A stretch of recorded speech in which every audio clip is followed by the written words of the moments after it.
이번 주에도 우리 사랑하는 권사님 하나님께서 부르셨지만 이렇게 우리가 믿음으로 이 세상에 산다라고 하는 것은 이 땅에 살면서도 하나님의 은혜와 능력으로 살지만 죽음 뒤에 하나님의 영원한 생명이 약속되어 있다라고 하는 것을 믿음으로 삽니다.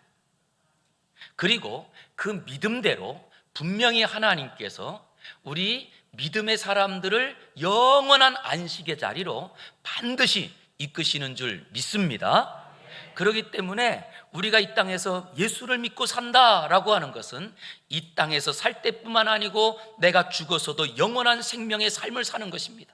그러기에 이 땅에서 우리가 생명을 누리는 삶을 산다라고 하는 가장 중요한 핵심은 예수 그리스도를 믿는 삶이에요. 저는 오늘도 예수님을 믿기 때문에 올라와 예배하는 저와 여러분이 이 땅에서 날마다 생명의 은혜를 누리기를 주의 이름으로 축원합니다. 하나님께서 처음으로 사람을 지으실 때 그때에 하나님께서 그 사람을 지으시고 보시기에 심히 좋았더라 이렇게 말씀하세요. 이것은 즉 하나님께서 우리 사람을 짓고 마음에 꼭 맞았다는 거예요. 그런데 그 사람의 마음에 욕심이 들어가고 그 욕심이 점점 커져서 탐심이 되고 이 탐심으로 하나님의 말씀을 어김으로 결국 우리가 죄악 가운데 살아가게 됩니다. 우리는 죄라고 하면 우리가 윤리적으로 이 땅에서 도둑질하거나 아니면 또 누군가에게 뭔가 거짓말하거나 이런 것을 죄라고 합니다. 그리고 우리는 누군가를 죽인다, 이것은 굉장히 큰 죄라고 생각합니다. 그런데 성경의 죄라고 하는 이 말은 먼저 윤리적으로 도덕적인 걸 떠나서 하나님과의 관계에서 하나님의 명령을 떠났다. 그래서 죄라는 말은 관역에서 벗어났다 이런 뜻이에요.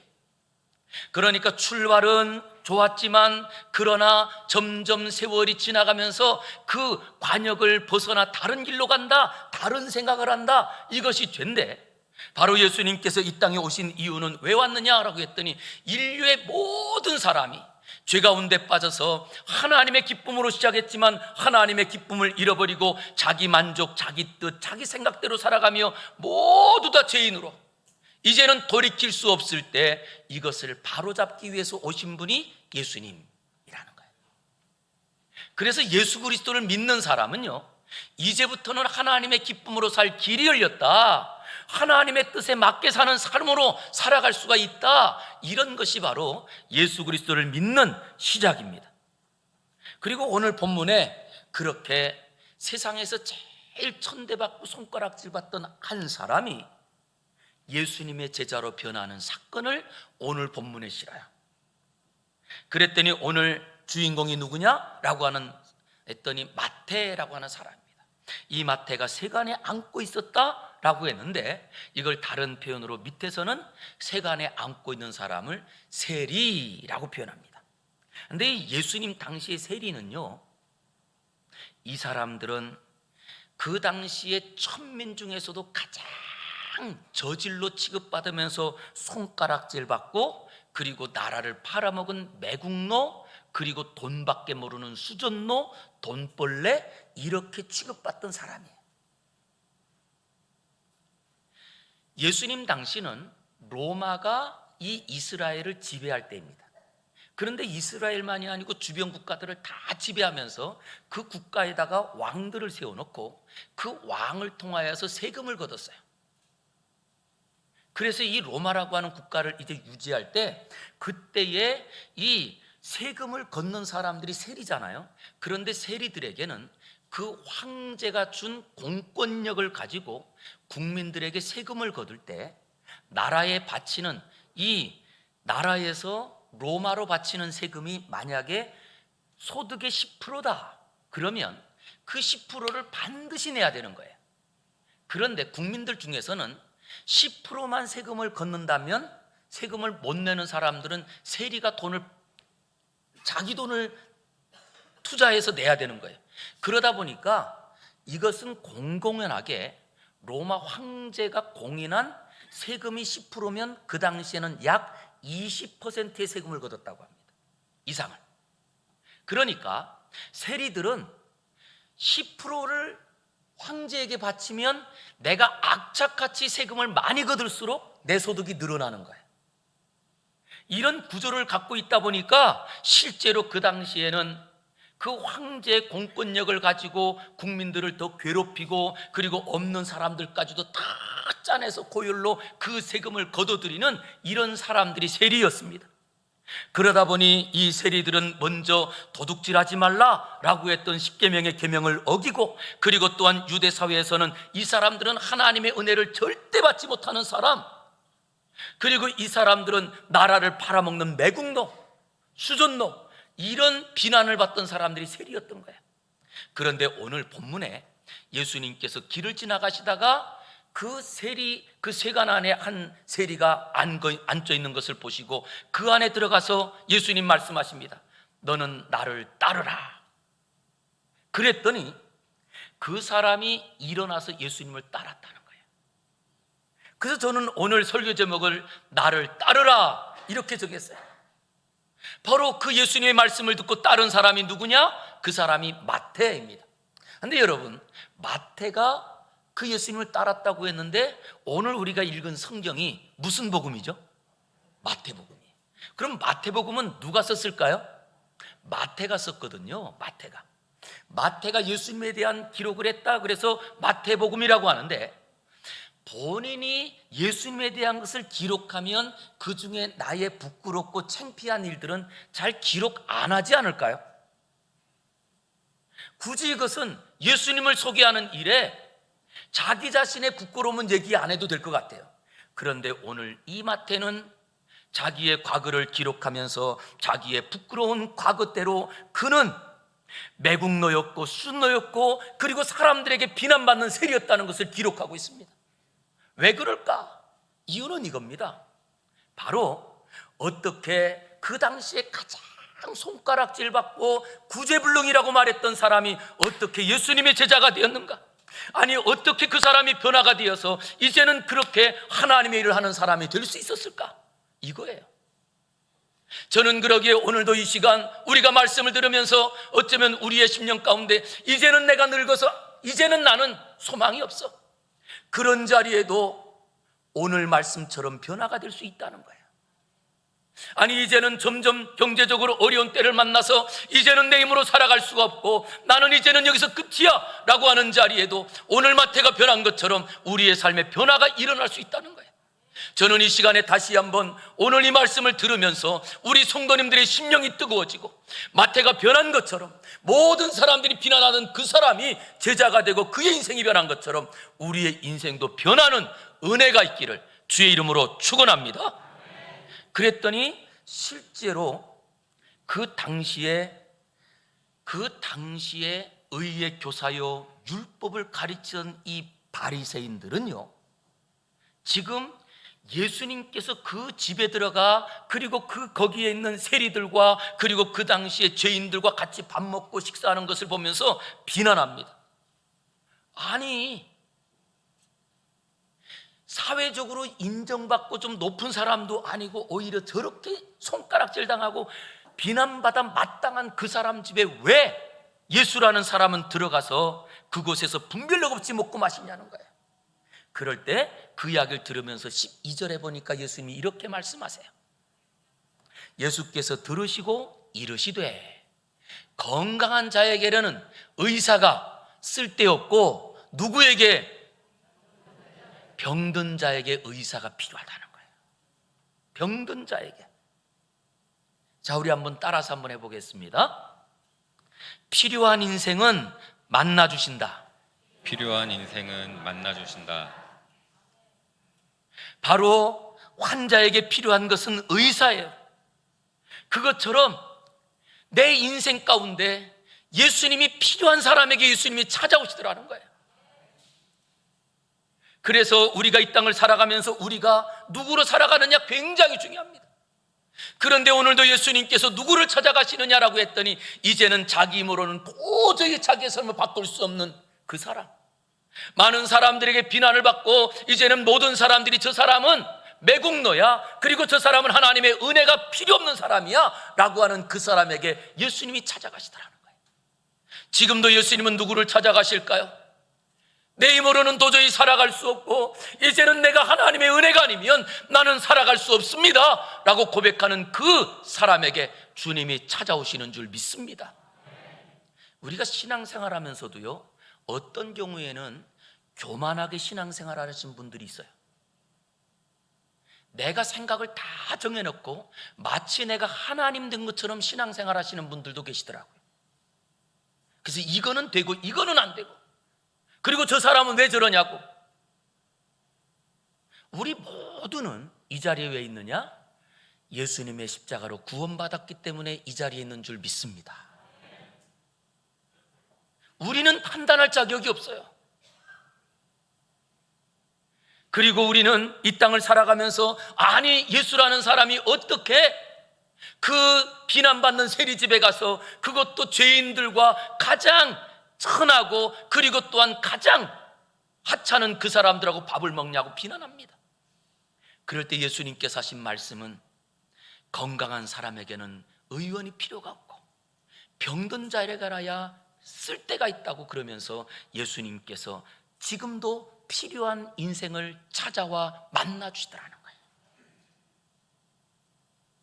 그럴 때 예수님께서 그 뒤에 이런 말씀을 하세요. 너희는 가서 내가 긍휼을 원하고 제사를 원하지 아니하노라 하신 뜻이 무엇인지 배우라. 이건 구약 성경에 있는 말씀입니다. 하나님께서 사무엘 선지자를 통하여서 그 사울 왕이 선지자를 기다리지 못하고 오히려 자기 마음대로 자기 뜻대로 제사를 지내고 전쟁을 준비하는 그때에 선지자를 통하여서 하나님 주신 말씀이에요. 하나님께서 진짜 원하시는 것이 무엇이냐는 거예요. 그러면서 그 뒤에 보니까 이렇게 말합니다. 우리 후반부 한번 읽어보겠습니다. 나는 시작. 나는 의인을 부르러 온 것이 아니요 죄인을 부르러 왔노라 하시니라. 할렐루야. 우리가 할 것이 하나 있는데 예수님께서 왜 오셨느냐라고 했더니 의인이요 교만하여 자기 힘대로 살아가는 사람을 위해서 오시지 않았다는 거예요. 내 힘으로는 살아갈 수가 없습니다. 하나님의 은혜가 아니면 나는 살아갈 용기가 없습니다 라고 하면 더 이상 우리가 살아갈 수 없는 그 자리에 주님께서 오셨습니다. 그런데 우리 주님이 보시는 것은 무엇을 보시느냐라고 했더니 지금 그 사람이 형편을 보시는 것이 아니고 그 사람이 예수님 만남으로 어떻게 변하느냐, 이걸 보고 계시더라는 거예요. 우리는 가끔 예수님을 착각합니다. 우리가 낮고 천한 자리에 있고 내 힘으로 도저히 살아갈 수 없는 자리에 주님 나를 만나 주시옵소서. 그런데 주님이 찾아오시는 이유는요, 우리의 과거 때문이 아니라 우리가 이 땅 가운데 얼마나 힘든 삶을 사느냐, 이것 때문이 아니에요. 주님 만남으로 변하기 위하여. 그래서 주님이 우리를 찾아오시는 이유는 우리의 삶이 변하라고. 그랬더니 우리가 과거에는 내 힘으로 살아갈 수 없던 사람이 예수님 만나는 순간 그가 제자로 변합니다. 그리고 예수님을 만나는 순간 이제는 복음 전도하는 사람으로, 부끄러움을 이기는 사람으로 변합니다. 저는 그러기에 다시 한번 우리 사랑하는 성도님들이 주님이 나를 부르신 목적을 꼭 기억하기를 주의 이름으로 축원합니다. 우리 한번 따라하겠습니다. 주의 부르심이 나를 만든다. 주의 부르심이 나를 만든다. 할렐루야. 주님이 나를 찾아오시는 순간 내 인생이 변하는 거예요. 주님을 만나지 않고 내 인생이 변할 수 없습니다. 그러기에 바로 주님의 부르심은 나를 만드는 순간이에요. 우리는 가끔 착각합니다. 그래서 우리가 이 땅을 살아가면서 내가 지금까지 살아가던 자리에 주님이 찾아오심으로 지금까지 살아오던 길이 제대로 더 많이 가는, 아니에요. 주님이 찾아오신 건 이대로 안 되기 때문에 바꾸기 위해서 찾아오는 거예요. 그래서 주님을 만난 사람들은요 반드시 바뀌게 돼 있습니다. 내 생각이 바뀌고 세상 사람들과 다른 말을 합니다. 이것이 예수님 만난 증거예요. 저는 이 시간에도 우리 사랑하는 성도님들이 일주일 동안 내가 하는 말과 세상 사람들이 하는 말이 어땠는가 한번 생각해 보시기를 원합니다. 세상 사람들처럼 안 된다 걱정하고 염려하는 것이 나였다면 진짜 주님을 만났는지 우리가 한번 따져봐야 되더라는 거예요. 그랬더니 세상의 모든 사람들은 이제는 병들었고 이제는 여기서 끝났다고 할 때 주님께서 찾아오심으로 그의 이 인생이 변하는데, 예수님 시대에 여러분 바리새인 이 사람들은 공개적으로 의인이었어요. 그리고 그들은 예수님께 나아갈 때도 뭔가 의로운 것을 인정해 주길 원하여 하나님께 나아가고 제사를 지냅니다. 그러나 그때 한켠에서 가슴치고 기도하는 바리새인의 기도를 들으시나요? 가슴을 치며 고백합니다.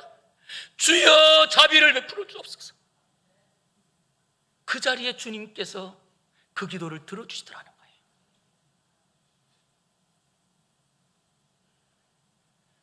전에 한번 제주도를 여행 갔다가 제주도 한라산을 등반한 적이 있습니다. 그런데 산 밑에는 아주 수목이 우거지고 굉장히 큰 나무들이 있는데 점점 올라갈수록 높이 올라가니까 백록담 근처에 가니까 나무가 있을까요, 없을까요? 없어요. 있어도 자잘한 나무밖에 없어요.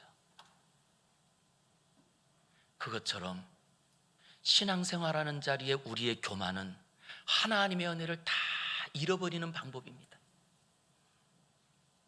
그런가 하면 여러분, 요즘 우리가 비가 많이 오는데, 비가 많이 올 때 물살이 빠른 급류에는 물고기가 머물지 않는다고 합니다. 뭔가 다급하게, 뭔가 우리가 다 우리의 성격과 우리의 성질 이것을 가지고 살아가는 자리에는 하나님의 은혜가 머물 수 없다는 거예요. 그런데도 우리는 내 성질대로 살려고 하고 여전히 나는 높은 곳에 올라가려고 합니다. 교회라고 하는 공동체는 어떤 공동체일까요? 교회는요, 내가 죄인입니다, 나는 주님의 은혜가 아니면 살아갈 수 없습니다 라고 고백하는 사람들이 모인 그곳을 교회라고 말합니다. 아무리 건물이 화려하고 아무리 겉에는 우리가 어떤 간판을 붙였다 할지라도 예수님을 우리가 따라가지 않으면 교회라고 말할 수가 없는 거고, 예수님이 아니고 나라는 살아갈 방법이 없다고 말해야, 그리고 예수님만을 간구해야 그것이 교회가 되더라는 거예요.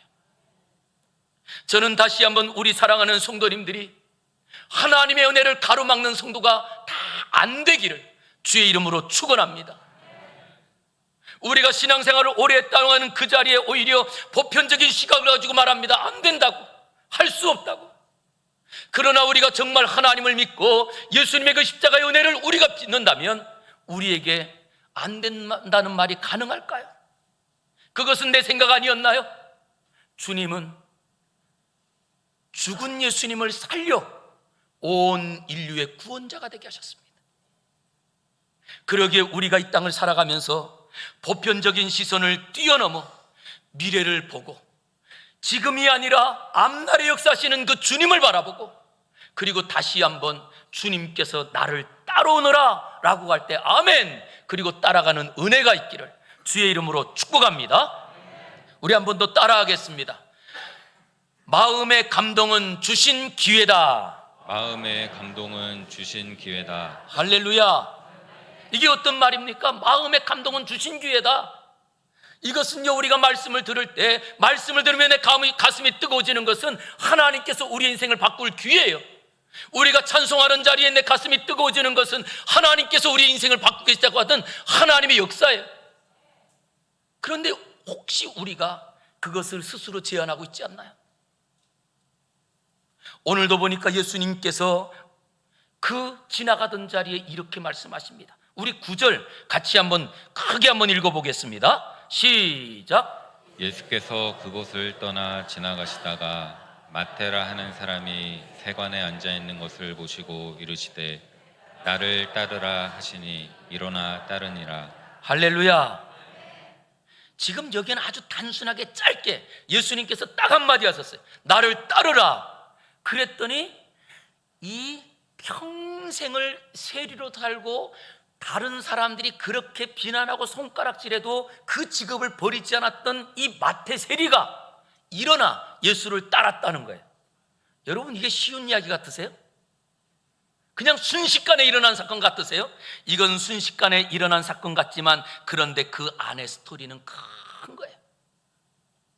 어떤 이야기가 있을까요? 그랬더니 이미 예수님께서 이 땅에서 공생애를 시작하면서 예수님의 그 사역 가운데 귀신을 쫓아내고 그리고 또한 병자를 고치고 하나님 나라를 전파하는 이 이야기들이 마태의 귀에도 들리지 않았을까요? 그렇지만은 그 마태에게는 세상 사람들의 이목이 있고 그리고 또한 세상 사람들의 비난하는 그 이야기가 있기에 그는 그 예수님에 대한 소문을 들으면서도 그 자리에서 그는 일어나지 못하고 오히려 있던 자리에 예수님께서 그 자리를 찾아오신 거예요. 그리고는 그때 한 말씀 하십니다. 나를 따르라. 이게 여러분 인생을 바꾸는 이야기가 됐다는 거예요. 오늘 이 마태가 일어나서 예수님을 따랐다고 하는 것이 그 하루 따랐다는 이야기가 아닙니다. 이제부터 그의 인생이 변하여 이제는 예수님을 따르는 인생으로 바뀌었더라고 하는 겁니다. 우리의 삶에 보았더니요, 이렇게 정말로 예수 그리스도를 따르는 그 자리에는 무엇이 있으냐 딱 하나, 우리에게 감동이 있을 때 아멘, 그리고 일어나는 그 자리는 하나님의 역사를 이루는 축복의 통로가 되더라는 거예요. 그래서 우리 사랑하는 성도님들 기억하시기 바랍니다.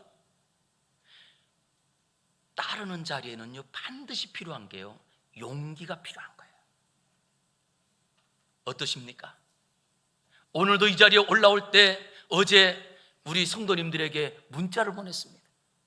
코로나가 확산되고 있고 그리고 또한 건강에 염려도 있으니 마스크를 쓰고 옵시다.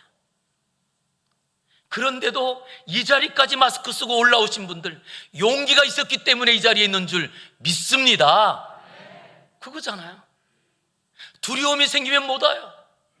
염려가 생겨도 못 와요. 아니 오늘 그렇다고 지금 우리가 온라인 예배 드리는 자리에 제가 지금 우리 성도님들에게 용기가 없다는 말씀 아니에요. 왜냐? 건강이 약해서 오려고 하지만 아니 또 내 때문에 다른 사람이 또 피해를 입을까 봐 참는 분도 계시거든요. 그러기에 우리가 이것을 우리가 다 단정할 수 없지만 분명한 것은 우리가 있는 자리에서 나를 따르라 말씀하실 때 일어나 주님을 따르기 위해서는 용기가 있었고 인생의 결단이 필요하다는 거예요. 저는 이 시간에도 저와 여러분이 그런 용기를 가지고 다시 한번 나는 주님을 위해서 일어나리라, 일어나는 은혜가 있기를 주의 이름으로 축복합니다. 할렐루야. 살다 보면요 하나님께서, 성령님께서 우리 마음에 감동 주실 때가 있어요. 제가 이번 수요일에 계속 수요일마다 사도행전을 강의하면서 이제는 우리가 예수 그리스도를 믿었다면 성령 받기를 기도하자라고 말씀드렸어요. 왜냐?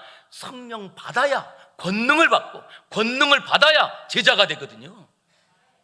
그래서 우리가 예수 그리스도를 믿는다면 예수 그리스도를 믿는 것으로 끝나지 마시고 이제는 성령 충만, 성령 받기 위하여 기도하시기를 주의 이름으로 축원합니다. 그랬더니 성령 충만 받으면요 두려움이 없어져요. 그랬더니 우리가 이 땅을 살아가면서도 봉사하는 자리든 아니면 헌신하거나 아니면 주의 영광을 위하여 살아갈 때 우리가 해야 될 일이 딱 하나 있습니다. 아멘 하는 거예요. 아멘. 우리 많은 분들이 가끔 무엇 하느냐라고 했더니 어떤 하나님의 뜻이 우리에게 왔을 때 우리가 선택할 기준이 필요하다는 거예요. 우리는 선택을 할 수 있습니다. 그랬더니 자 이제 자녀로 우리가 돌아가서, 우리는 하나님의 자녀니까 자녀로서 부모님이 야 이뽕아 나 저 뒤에 가서 부엌에 가서 물 좀 떠다 줘. 그러면 자녀들이 예 라고 할 수도 있고 아니요 라고 할 수도 있습니다. 그죠? 있어요 없어요? 있어요. 이건 엊그제 있었던 실제 이야기입니다. 금요일날 금요기도회 다 끝나고 그리고 청년들이 여러 명 나와서 같이 반주도 하고 그래서 야 치킨 먹자 그래가지고 치킨을 먹고 탁 보였어요. 그래서 제가 거기에 제 아이가 있길래 제 아이에게 내 카드를 줬어요. 그리고 야 이걸로 계산해라. 그런데 그 계산하라 한 그 자리에 이 치킨을 시키면 좀 기다려야 되잖아요. 기다리고 있던 중에 누군가 이제 아직 치킨이 막 오려고 하는데 누가 들어왔어. 그랬더니 그 카드를 주면서 그걸로 가서 받아오라는 거예요. 그래서 제가 그랬어요. 야, 그거 내가 갔을까요? 안 갔을까요? 선택이에요. 갈 수도 있고 안 갈 수도 있어요. 그런데 우리 성도님들이 꼭 기억하셔야 될 것은 그렇게 선택할 수 있는 자리에 하나님의 뜻이요, 하나님께서 계획하신 일일 때 우리는 선택할 수 있어요. 예 아니면 아니요, 둘 중에 하나를 해야 돼요. 여러분 무엇 하실랍니까? 아니요 하는 순간 하나님의 계획이 없어요. 하나님의 은혜도 없어요. 그래서 성경은 뭐라고 하느냐?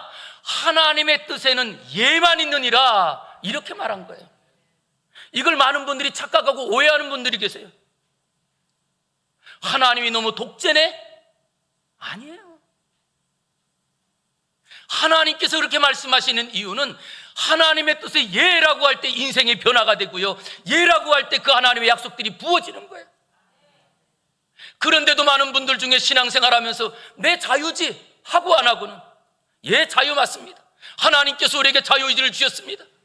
그러나 저는 우리 사랑하는 모든 성도가 하나님의 은혜를 누리고 하나님의 그 복을 누리는 하나님의 자녀가 되기를 주의 이름으로 축원합니다. 이것이 우리의 삶이라는 거예요. 그러기에 이 일을 알고 있는 바로 그 바울 사도가 뭐라고 했느냐라고 했더니 오직 하나님 나라는 예만 있느니라 라고 하면서 우리에게 알려준 자기를 부르신 사역이 담겨 있는 거예요. 우리 디모데전서 1장 12절부터 14절 우리 한번 같이 읽어보겠습니다. 시작. 나를 능하게 하신 그리스도 예수 우리 주께 내가 감사함은 나를 충성되이 여겨 내게 직분을 맡기심이니 내가 전에는 비방자요 박해자요 폭행자였으나 도리어 긍휼을 입은 것은 내가 믿지 아니할 때에 알지 못하고 행하였음이라. 우리 주의 은혜가 그리스도 예수 안에 있는 믿음과 사랑과 함께 넘치도록 풍성하였도다. 할렐루야. 여기에 바울 사도는 누구였느냐라고 했더니 그는 내가 전에는 비방자요 박해자요 폭행자였습니다. 그리고 이제는 내가 도리어 긍휼을 잊기 전에 나는 살인자였습니다. 그런데 주님께서 찾아오시는 그때에 그리고 주님을 따랐더니 하나님께서는 주의 은혜로 이방인의 사도로 바꾸어 주신 거예요. 하나님이 지금도 우리를 찾아오시는 이유는 딱 하나입니다. 미래를 바꾸라고 찾아오시는 거예요. 우리의 인생이 바뀌기 위하여 찾아오시는 거예요.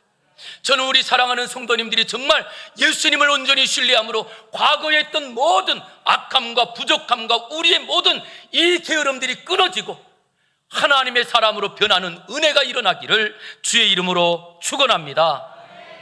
그러면 여기에 중요한 게 있어요. 한번 또 따라하겠습니다. 버리지 않으면 따를 수 없습니다. 버리지 않으면 따를 수 없습니다. 따르려면요 반드시 버려야 돼요. 그래서 예수님께서는 아무든지 나를 따라오려거든 자기를 부인하고 자기 십자가를 지고 나를 따를 것이니라. 그리고 예수님을 따랐던 예수님의 첫 제자 베드로는 어땠나요? 그는 물고기를 잡는 어부였지만 고기를 잡는 그 현장에서 예수님을 따르기 위해서 배와 그물과 부모를 버려두고 예수를 따르니라. 오늘 본문은 이렇게 소개하고 있습니다. 10절에 보니까 예수께서 마태의 집에 앉아 음식을 잡수실 때에 많은 세리와 죄인들이 와서 예수와 그의 제자들과 함께 어떻게 했어요? 앉았더니. 그랬더니 여러분, 지금 예수님께서 그 마태의 집에 들어갔다고 하는 이야기가 어떻게 됐을까요? 마을에 소문나지 않아. 아니 지금까지 우리가 선지자로 왔던 그 사람이 매국노 집에, 수전노 집에 들어갔대. 아니 거기에 세상에 죄를 짓고 그 당시에 도저히 함께할 수 없는 그 죄인들이 드글드글한 자리에 예수란 사람이 들어갔대. 얼마나 많은 이야기가 들릴까요? 그것뿐만 아닙니다. 이런 그 충격적인 이야기가 마을을 막 돌고 있는 그때에 이 11절에 보니까 바리새인들이 합세를 합니다. 바리새인들이 보고 그의 제자들에게 이르되 어찌하여 너희 선생은 세리와 죄인들과 함께 잡수시느냐?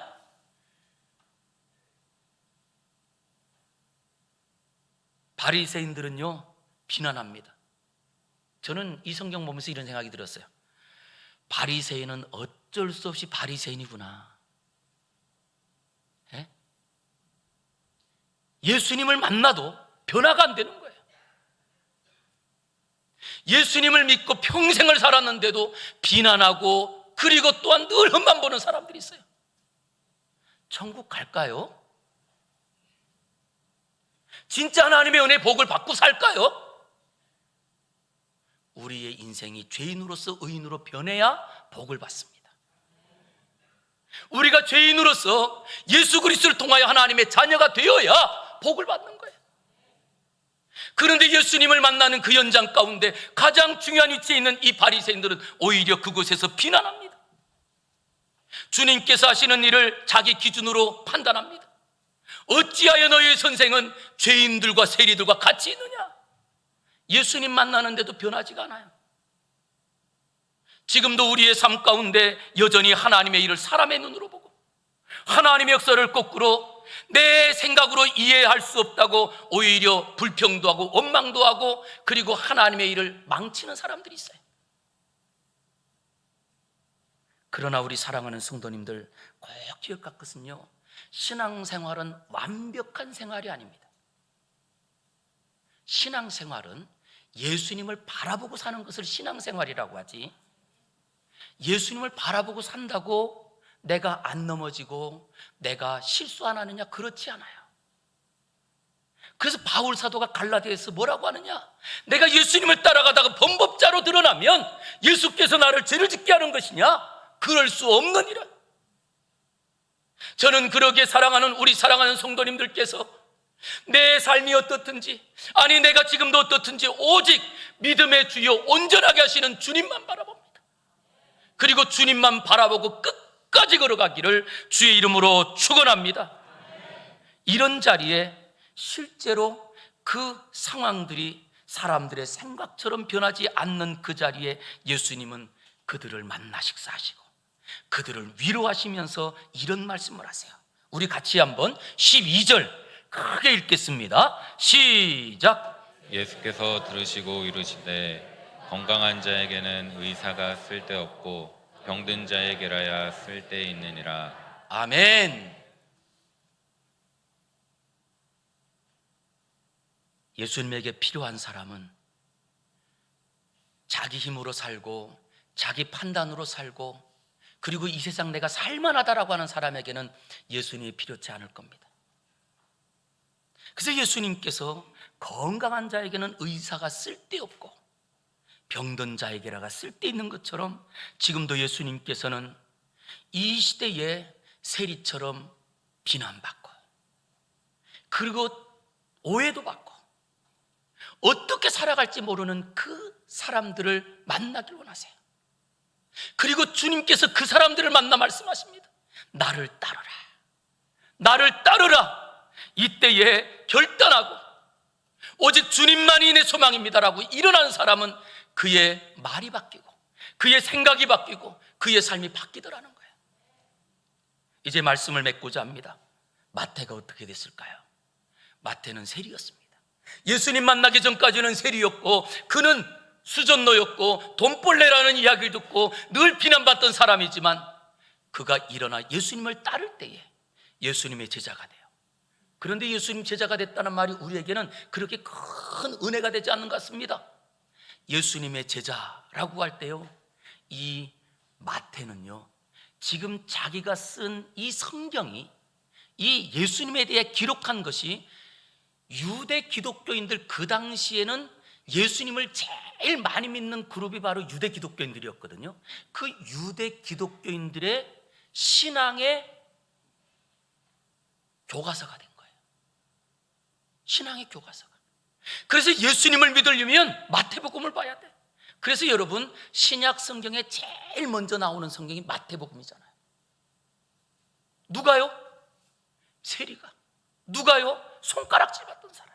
누가요? 비난받던 사람이 예수님을 만남으로 예수님을 따랐더니 결단했더니 그의 인생이 이제는 그 모든 사람들에게 귀감이 되는 예수님의 제자로, 그리고는 역사의 마지막에 보았더니 그는 에티오피아에 가서 복음을 전하다가 순교한 것으로 알려집니다. 땅 끝까지 복음을 전하는 사람으로 변했더라는 거예요. 무엇이에요? 주님 말씀 한마디에 감동함으로.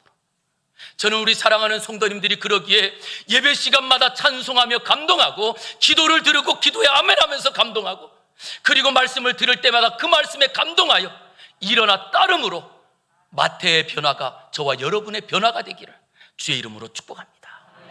기도하겠습니다. 거룩하신 아버지 하나님, 감사합니다. 오늘도 우리의 삶을 돌아볼 때 나는 죄인이요, 나 같은 큰 죄인이었고, 늘 교만하게 살았고, 늘 하나님과 관계없는 삶을 살았던 악한 죄인인 것을 고백합니다.